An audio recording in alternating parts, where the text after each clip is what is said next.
Hey, salut à toi, bienvenue sur Entendons, le podcast des kinés par Full Physio. Je m'appelle Augustin Castel, ou Castel Physio sur Instagram, je suis kiné du sport et serai ton hôte pour ce podcast.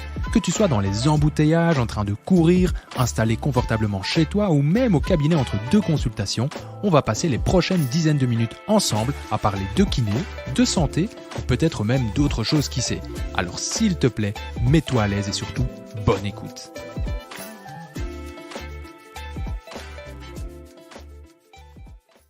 Ce premier podcast, il est un peu particulier, vu que c'est la première fois que tu m'écoutes, en tout cas ici, je vais simplement me présenter en quelques lignes, histoire que tu saches à qui appartient cette douce voix que tu entendras beaucoup à l'avenir sur ce podcast. Du coup, comme tu l'as entendu dans le jingle d'intro, je m'appelle Augustin, peut-être que tu me connais sous le nom de Castel Physio sur Insta, ou pas, mais du coup voilà, je suis donc kiné du sport et thérapeute manuel, et surtout je suis passionné par tout ce qui touche de près ou de loin à la santé, et mon petit péché mignon, ce sont les sciences du sport, raison pour laquelle j'ai créé ma page Instagram en 2022, parce que je lis, j'écoute et je me forme énormément.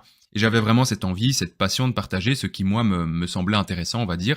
Et je dois dire que je suis super heureux de voir autant de personnes suivre avec autant d'attention mon travail tout simplement. Et forcément, unis, voire même réunis, si je peux dire ça comme ça, par cette passion de la transmission de connaissances, Full Physio et moi, nous avons décidé de bosser ensemble sur divers projets, dont ce podcast, dont on a eu l'idée il y a quelques mois. Bon, quel est le but principal de ce podcast, tu vas me dire ? En fait, c'est que tu ressors de chaque épisode en ayant pu retirer au moins une information, une réflexion pour ta pratique quotidienne, ou simplement que tu aies passé un bon moment en nous écoutant. Et on souhaite pas faire les choses seuls dans notre coin, on a l'ambition et l'envie d'inviter autant d'experts que possible afin que qu'ils puissent venir partager leur expérience, car c'est ça au final pour nous la richesse du partage. Notre but c'est pas juste de te balancer plein d'infos scientifiques complexes et indigestes, mais c'est plutôt de donner la parole à des experts dans leur domaine respectif, les écouter, les questionner, voire même enclencher un débat, afin de toujours discuter du monde de la kiné, du sport ou de la santé de façon générale, mais dans une ambiance cool et décontractée. Il y aura donc une alternance de podcasts où je serai seul à parler, comme aujourd'hui, mais d'autres où des experts et expertes seront conviés, et honnêtement, c'est ça qui nous procure le plus de satisfaction. Inviter, écouter, apprendre, ce sont vraiment nos piliers entre guillemets motivationnels, si on peut dire ça comme ça. Au niveau de la durée des épisodes, on se prend pas trop la tête, on privilégie toujours la qualité à la quantité, donc on va préférer un épisode qui ne dure que 30 minutes mais qui soit bourré d'infos pertinentes, plutôt que te sortir un truc imbuvable d'1h30, vide, et au final où on cherche à combler le temps presque. Alors si toi aussi tu te retrouves un peu dans cette envie d'apprendre sans te prendre la tête, comme je te l'ai déjà dit dans le jingle, fais ce qui te fait plaisir, prends du temps pour toi, et mets-nous dans tes oreilles, et on est parti pour cette super aventure ensemble. Et pour ceux qui ne le savent pas, Full Physio, c'est une plateforme sur laquelle tu vas accéder à des milliers de ressources utiles et pertinentes pour ta pratique clinique, modules EBP sur des thématiques variées, masterclass ou formations continues données par des experts du monde de la kiné, il y en a vraiment pour tous les goûts. L'idée, c'est de te permettre de rester à jour en permanence dans ta pratique pour élaborer des traitements qualitatifs pour tes patients. Mais ce n'est pas tout. Avec l'application dédiée Full Physio Care, tu as également la possibilité de créer et prescrire des programmes de rééducation de A à Z à tes patients. C'est simple, pratique et intuitif. Au final, que demander de plus ? Si tout ça t'intéresse, je t'invite à faire un tour sur Full Physio en te rendant sur internet évidemment, en recherchant fullphysio.com, FULLPHYSIO.com. Bon, trêve de bavardage. On passe au sujet du jour où je me suis demandé, pour ce premier épisode, quelles seraient les 10 choses que j'aurais aimé savoir quand je suis sorti de kiné, ou même quand j'étais en stage en voyant mes premiers patients. Je vais te les énumérer et tenter d'expliciter un peu à chaque fois ce qui pour moi sont les 10 points vraiment où j'aurais aimé qu'on me le dise ou qu'on m'en parle peut-être avant que je commence ma pratique. Alors pour le premier point, je dirais simplement l'importance de l'anamnèse. Alors je te l'accorde, ça paraît super bateau, mais en sortant de kiné, je m'imaginais absolument pas que cette fameuse anamnèse était en fait la clé de voûte de toute prise en charge. Je la faisais, mais parfois même sans chercher à en tirer spécialement quelque chose, juste car il fallait la faire et j'étais clairement perdu dans cette masse d'informations que me donnait le patient. Et au final, ce n'est qu'après avoir échangé avec des collègues, m'être formé et renseigné, avoir lu de la littérature et surtout avoir expérimenté mes premiers échecs thérapeutiques, qu'au final, dans cette anamnèse, si elle est bien conduite, tu peux souvent trouver la plupart des informations majeures nécessaires à la prise en charge. Et j'ai longtemps cru que l'examen physique était plus important que l'examen subjectif, donc ici l'anamnèse. Mais avec le temps, je considère de plus en plus l'inverse et sur une première séance, je passe maintenant plus de temps au final à questionner, écouter, re-questionner, vérifier que j'ai bien compris ce que j'ai entendu, rassurer et éduquer le patient qu'à le palper au final dans tous les sens. Évidemment, bon, l'examen physique, ça reste super pertinent, hein, je dis pas le contraire, mais je pense sincèrement qu'à choisir, si on manque de temps, une bonne anamnèse vaut mieux qu'un examen physique reposant souvent sur des tests et palpations manquant de fiabilité et donc hautement subjectif et influencé par nos biais personnels. Alors le deuxième point, il me tient à cœur, c'est, je dirais, voir souvent le patient ne signifie pas une guérison plus rapide. Et donc ce point-là, il m'a longtemps taraudé, entre guillemets, parce que tu sais comme moi que les médecins, parfois, ils mettent sur la prescription un nombre complètement éclaté de séances, du genre 5 fois par semaine pour une tendinopathie, ou même une capsulite. Du coup, tu te ramasses le patient qui vient chez toi en espérant être vu 5 fois par semaine, et que cette fréquence, c'est un peu comme une prescription de médicaments, limite ce serait le nombre magique qu'il faudrait respecter pour obtenir les résultats souhaités.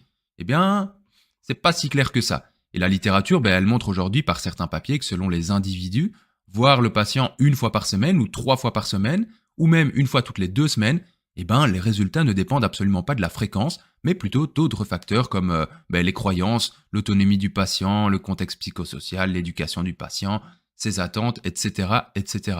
Donc personnellement, je vois mes patients généralement 1 fois par semaine maximum, voire 1 fois toutes les 2 semaines. Et les post-opératoires, par contre, c'est généralement 2 à 3 fois semaine en aigu, et par la suite, on retombe naturellement dans 1 à 2 fois maximum par semaine. En fait, je crois que ça dépend avant tout de la relation thérapeutique avec le patient et de sa pathologie, mais dans la plupart des cas, dans les pathologies musculo-squelettiques classiques comme les tendinopathies, les lésions musculaires, etc., etc., en fait, faut surtout éduquer le patient sur la gestion de la charge, le rassurer et essayer de l'autonomiser sur sa situation en lui donnant les clés pour aller mieux et s'autogérer à terme, plutôt que de toujours le protéger en le voyant 3 fois par semaine, ce qui lui fait au final miroiter que l'on est sa solution unique. Et je pense sincèrement qu'il faut en fait finalement faire prendre conscience au patient qu'il a les clés en lui pour aller mieux et que nous on lui montre simplement où se trouvent les coffres, si je peux dire ça comme ça. Bon, c'est une métaphore à 2 balles, mais t'as compris le principe. Selon moi, du coup, c'est pas sain de convaincre le patient qu'il faut se voir fréquemment, surtout si c'est pas nécessaire. Notre objectif, ça devrait être de l'autonomiser le plus vite possible pour non seulement booster son sentiment d'auto-efficacité, donc sa capacité à prendre conscience qu'il est capable d'aller mieux seul, mais aussi de ne pas le rendre dépendant de nos soins. Et cet héritage, ce paradigme de vouloir voir le patient super souvent, je pense que c'est probablement hérité du passé du métier de kiné, où l'aspect manuel était vraiment omniprésent, et au final, on était certain de fixer des choses avec nos mains ou de remettre en place des tissus avec nos manipulations. Donc pour conclure ce point, analyse les attentes du patient. Si tu vois que il ou elle n'est pas autonome pour un franc, tu peux lui apporter une plus-value, c'est sûr, en le voyant souvent, ne te prive pas, mais fais attention à ne pas tomber dans ton propre biais et de projeter au final ton souhait d'être la solution pour ton patient sur ses propres attentes. Ça serait pour moi une énorme erreur à long terme. Car même face à un patient pas autonome, chacun, selon moi, possède en lui les capacités de le devenir. Et ça, j'en suis vraiment convaincu. Et c'est à nous d'user de techniques de communication et d'entretien motivationnel pour justement leur en faire prendre conscience. Bon, du coup, troisième chose, l'effet de nos interventions n'est pas aussi grand que l'on aimerait. Bon, alors ce troisième point, il me tient aussi à cœur. En fait, ils me tiennent tous à cœur, mais bon. Parce que perso, en sortant d'école de kiné, j'étais un peu perdu et angoissé à cette idée de prendre en charge les patients, et cette anxiété venait du fait que j'étais convaincu que mes actions allaient avoir potentiellement un effet crucial sur la santé et la vie du patient. Alors même si ça peut paraître frustrant ce que je vais te dire, faut bien se rendre compte que les études actuelles sont plutôt d'accord sur le fait que l'effet de nos interventions est davantage responsable de genre 10, 15, 20% du changement obtenu par le patient, donc on parle ici de la diminution de la douleur, de l'amélioration de la fonction, etc. Et que le reste, ça dépend de facteurs qui échappent pour la plupart à notre contrôle, ou en tout cas sur lesquels on n'a pas autant de contrôle que ce que l'on aimerait, comme les facteurs contextuels et psychosociaux. En fait, faut pas le prendre comme une dénigration de notre pratique, mais plutôt se rassurer en se disant « Ok, notre effet n'est pas si grand, et donc on peut se permettre énormément de choses pour arriver à un même résultat. » Donc quand tu mobilises les étages vertébraux de ton patient, que tu le manipules ou que tu lui fais faire des exercices, n'oublie jamais que la majeure partie de ces résultats sera due à plein d'autres facteurs, et notamment à l'évolution naturelle de la pathologie, car au final, dans la plupart des cas, ton patient, dans 6 mois, il ira mieux presque quoi que tu fasses. Alors je te vois venir, ne me fais pas dire ce que je t'ai pas dit. J'ai pas dit qu'il fallait faire n'importe quoi avec tes patients, parce que je reste convaincu qu'une prise en charge orientée sur le patient avec des moyens pertinents pour lui aura le potentiel d'accélérer quand même la diminution de ses symptômes. Mais ne te stresse pas trop avec ce que tu mets en place pour lui. Tant que tu mets en place un plan de traitement qui correspond aux attentes du patient, de même qu'à ton raisonnement clinique, il n'y a vraiment aucune raison que ça se passe pas bien. Alors, quatrième point, qui est plutôt, on va dire, court comparé aux autres, mais je dirais le corps est plus résilient que l'on ne pense. Donc le corps de ton patient est plus résistant et adaptatif, modulable que tu ne le penses. Alors oui, maintenant on entend de plus en plus sur les réseaux et partout que le corps est bien plus résilient que l'on ne pense, mais je sais qu'en école de kiné, c'est pas toujours le discours que l'on nous tient.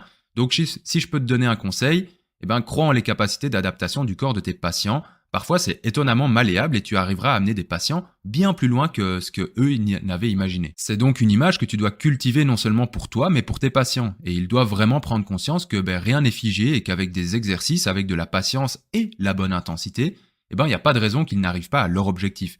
Qu'importe l'âge, par exemple, le soulevé de terre ne sera pas forcément dangereux. S'il est amené progressivement, c'est surtout le changement brutal qui vient briser cette résilience et pas l'exercice en question. 5e point, il n'est pas utile de réaliser tous les tests orthopédiques de ton livre pour faire un bon bilan.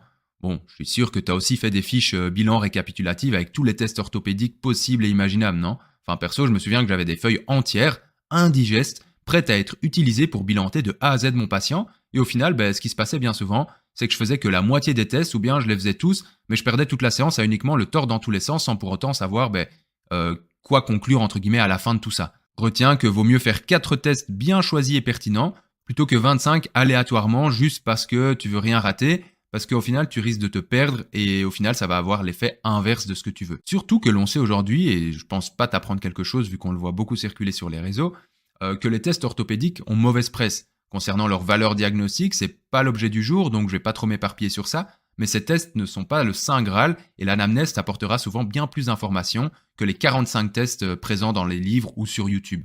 Alors on arrive au 6e point qui est c'est impossible d'être au plus haut niveau de nos compétences directement dès le premier jour. Je pense que pour le coup on a tous cette envie d'être directement au top de nos compétences, que notre première séance, notre premier bilan soit directement incroyablement qualitatif. Alors en théorie c'est chouette, c'est cool. Mais dans les faits, on va pas se cacher que c'est rarement le cas. Je me souviens toujours de mes premiers bilans. Je revenais chez moi le soir, je me disais « Oh la boulette, j'ai oublié de faire ça. Oh, et j'ai oublié de faire ça, mais du coup mes conclusions sont super faussées, mais comment j'ai pu faire ça ou oublier de tester ça ou ça ?» Bref, je te rassure, ça m'arrive encore aujourd'hui et ça m'arrivera encore demain, parce qu'on n'est pas des robots, on est humains, on a aussi nos biais, nos oublis et nos influences face aux facteurs contextuels. Il y a cette séance où ton patient te parlera beaucoup et tu zapperas du coup des trucs car tu seras occupé à lui répondre. Il y a cette séance où tu seras perturbé ou stressé pour X ou Y raison et ça te fera oublier des choses au bilan. Bref, il y aura toujours cette séance où tu es susceptible de ne pas faire tout ce dont tu aurais aimé et c'est pas grave, on est tous pareils, t'inquiète. Et donc forcément nos compétences elles s'affinent d'année en année et logiquement tu seras meilleur qu'hier mais moins bon que demain. Donc faut l'accepter et dis-toi que ce que tu fais aujourd'hui, là, tout de suite, ou ce que tu as fait hier, dans 5 ans, tu te diras peut-être « mais comment j'ai pu faire ça ?» Et au final, c'est aussi ça, être un thérapeute EBP comme on dit, c'est se remettre en question, accepter l'échec pour à la fin tenter de devenir meilleur. Et même si ça peut paraître frustrant, ça fait également la beauté de notre métier, enfin en tout cas moi je trouve. Alors on arrive à l'avant-dernier point qui est il n'y a pas de formation qui fera de toi le kiné expert en un week-end. Alors je sais pas si t'es comme ça aussi, et si pas, c'est pas grave, mais j'ai toujours adoré me former. C'est vraiment un truc qui me procure une grosse satisfaction, apprendre quelque chose, découvrir des façons de penser et pouvoir ainsi modifier ma pratique, que ce soit pour briser ma routine ou pour aider davantage les patients que je vois au cabinet. C'est vraiment quelque chose qui me galvanise. Il y a beaucoup de formations sur le marché et c'est génial, mais dis-toi bien qu'aucune, je dis bien aucune, formation ne sera en mesure de te donner toutes les cartes en main d'un coup comme ça pour être un ou une kiné hors pair et irréprochable. Les formations sont là pour t'apporter des éléments réflexifs, des ajouts théoriques et pratiques, des clés en plus dans ta pratique, mais c'est tout. Le reste, c'est à toi de le développer dans ta pratique quotidienne, en expérimentant, en remettant en question ce que l'on t'enseigne et en progressant ainsi en accumulant des savoirs venant de divers horizons. Un beau red flag dans les formations, c'est-à-dire, en gros, si tu vois ça, fuis cette formation car elle est probablement pas à la hauteur de ses prétentions, ce sont les formations ou formateurs qui te garantissent qu'avec leur méthode, leur formation, tu seras le meilleur kiné. Je dis pas meilleur kiné, je dis le ou la meilleure kiné. Que tu soigneras tes patients plus vite. Pas que tu les soigneras mieux, mais plus vite et mieux. En gros, tu vois les superlatifs et les extrêmes comme ça, ça cache souvent un business bien monté et surtout, selon moi, malhonnête. Donc évidemment, forme-toi, mais donne ton argent et ta confiance aux organismes de formation ou formateurs qui restent intègres et ne promettent pas monts et merveilles. C'est pour ça que chez Full Physio, on va jamais te promettre la lune. On te propose simplement des raccourcis, si on peut dire ça comme ça, pour mener au mieux ton apprentissage dans ce monde vaste et cruel de kiné. Et si on peut t'aider en ce sens, c'est notre plus belle récompense. Mais jamais on te dira que tu as besoin de nous pour être un ou une bonne kiné. Ce serait d'un malhonnête et deux faux. Dis-toi que si tu es ici en train de m'écouter, c'est que tu as soif d'apprendre. Et rien que ça te rend compétent ou compétente. Et je te félicite de faire partie de cette team-là. On arrive au 8e point qui est, on a de la valeur même en sortant de kiné. Bon, dis-toi qu'on a tous commencé quelque part un jour et que le nombre d'années de pratique n'est selon moi que peu corrélé à la qualité de celle-ci. J'ai vu des kinés exercer depuis 20 ans qui faisaient n'importe quoi sans se remettre en question, tout comme j'ai croisé des jeunes diplômés qui étaient excellents et pourtant absolument pas sûrs d'eux. Sois sûr d'une chose, tu as de la valeur et pas uniquement depuis que tu as ton diplôme, parce que dès l'instant où tu t'investis dans une prise en charge avec un patient et que tu fais ce qu'il faut sans abuser du patient ni de ton autorité, eh bien tu as de la valeur. Tu vas t'améliorer, c'est certain, mais c'est pas parce que tu sors de kiné que tu es d'office moins bon que ton collègue qui bosse depuis 10 ans. Alors oui, dans certains cas, effectivement, ton collègue est plus expérimenté et plus habile avec les patients que toi, mais ne te dévalorise pas. Surtout si tu as soif d'apprentissage et de formation, tu peux que devenir de plus en plus compétent et compétente. D'ailleurs, si je peux te donner un conseil, fais attention aux offres de carrière quand tu sors d'école, parce que moi je me suis fait pas mal avoir à mes débuts, j'étais peu sûr de ma valeur et du coup chaque proposition, je voyais ça vraiment comme une chance inouïe qui n'allait plus jamais se reproduire. Et au final, c'est ce qui m'a amené à signer dans un cabinet très peu de temps après l'obtention de mon diplôme, un cabinet où on me faisait pas mal de promesses avec un gros loyer en contrepartie. Et au final, il y avait rien de tout ça. J'ai perdu pas mal d'argent dans l'histoire et aussi j'ai bénéficié d'une bonne remise en question concernant l'honnêteté des gens une fois qu'il y a de l'argent en jeu, tout simplement. Donc un conseil, lis bien les contrats, ne zappe aucune ligne et fais-le relire par tes proches, donc ta famille, tes parents, tes amis, tes grands-parents, bref, prends le temps pour vraiment prendre une décision éclairée sur le contrat et être sûr de ce que tu signes. Ne te laisse au final presser par personne, car crois-moi, aucune occasion n'est unique. Si on te presse pour signer quelque chose, c'est souvent qu'il y a un truc pas net derrière. Bon, je te dis pas de prendre 6 mois pour te décider, mais ça vient rarement à un jour près. Et si la personne qui t'embauche te veut vraiment, pour moi, elle peut attendre quelques jours le temps que tu relises les choses à tête reposée, tout simplement. Alors on arrive à l'avant-dernier point qui est on peut faire de la très bonne kiné avec peu de matériel, surtout au début. Donc personnellement, quand j'ai commencé kiné, j'étais persuadé qu'il fallait un maximum de matériel pour faire de la bonne kiné, notamment de la kiné du sport. Je me disais, waouh, il faut plein de matériel, plein de machines, sinon j'arriverai à rien faire. Eh bien, pas forcément. Je pense vraiment que tu peux très bien t'en sortir avec peu de matériel au début, des élastiques de toute résistance, la valise de poids Décathlon de 20 kg là, une table et un TRX, et tu sais déjà faire selon moi beaucoup de choses. Alors oui, là je te dis ça, mais c'est vrai qu'aujourd'hui j'ai la chance d'exercer dans un centre où on possède énormément de matériel et forcément, je vais pas te mentir, ça multiplie les setups possibles et la créativité, et j'ai beaucoup plus de plaisir à travailler dans ces conditions. Mais je pense quand même que si tu possèdes de la créativité, eh bien même dans un lieu étriqué, tu sais t'en sortir et surtout, n'oublie jamais que tes mains peuvent servir à autre chose qu'à mobiliser le patient. Tu peux aller en fait bosser des secteurs angulaires très précis en mettant précisément ton patient dans certaines positions. Tu peux contrôler super finement la résistance émise et donc en utilisant tes mains de façon intelligente, c'est un outil formidable à considérer en plus selon moi que l'on oublie bien souvent, moi le premier. Mais on aura l'occasion d'en rediscuter peut-être ultérieurement de cette utilisation pertinente des mains. Et enfin, le dernier point, c'est normal de pas avoir des mains divines. On arrive à ce dernier point mais pas des moindres et pour cause, tes profs t'ont sûrement un jour dit t'inquiète, tu sens rien, mais ça viendra avec les années, tout en palpant ton collègue et en t'affirmant qu'ils sentent la dysfonction T4, T5 en rotation droite au lieu de gauche. J'exagère un peu, mais franchement, moi, c'était presque ça parfois. Donc, sois toujours conscient que la palpation divine n'existe pas et que toute palpation reste subjective et empreinte au biais d'interprétation. C'est pas grave, mais il faut en être conscient.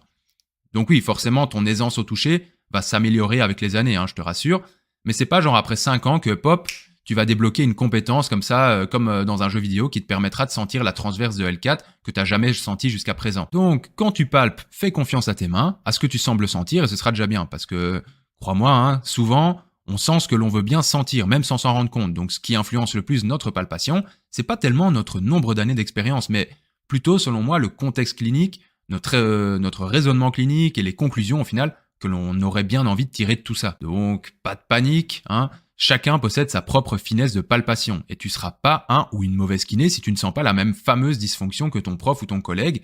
Et dis-toi bien que celui ou celle qui te juge ou qui te toise, pour utiliser un mot un peu compliqué, car tu ne sens pas ce que, soi-disant, tu es censé sentir, eh bien c'est souvent plutôt cette personne qui est en total abus de confiance en ses capacités et qui n'est donc absolument pas dans le juste pour autant. Et en plus de tout ça, honnêtement, la palpation n'est en aucun cas un élément crucial de la prise en charge thérapeutique. C'est qu'un élément parmi d'autres qui seront, eux, peut-être bien plus importants, car moins subjectifs et plus à même d'être utilisés comme outils orientant la prise en charge. Bon, on arrive à la fin de ce premier podcast et j'espère sincèrement avoir pu t'apporter quelque chose au travers de ces 10 points qui me semblaient importants. Et si j'ai au moins pu t'apporter un truc durant ce moment passé ensemble, ma mission elle est remplie. Donc, même si j'ai pas ta réponse en direct, sache que c'était un plaisir de te partager tout ça et de t'accueillir ici aussi. Et bon, c'est pas très original, mais si tu veux me soutenir, si tu veux nous soutenir, s'il te plaît, prends le temps de peut-être nous mettre 5 étoiles sur Spotify ou sur la plateforme de podcast sur laquelle tu nous écoutes et partage aussi ce podcast autour de toi, histoire qu'on puisse bâtir ici aussi une communauté de passionnés et passionnés par le monde de la kiné. Ça rime en plus, mais pas que. Je te souhaite une très belle journée, une très belle nuit, très belle semaine selon le timing où tu m'écoutes et surtout, je te dis à très très vite.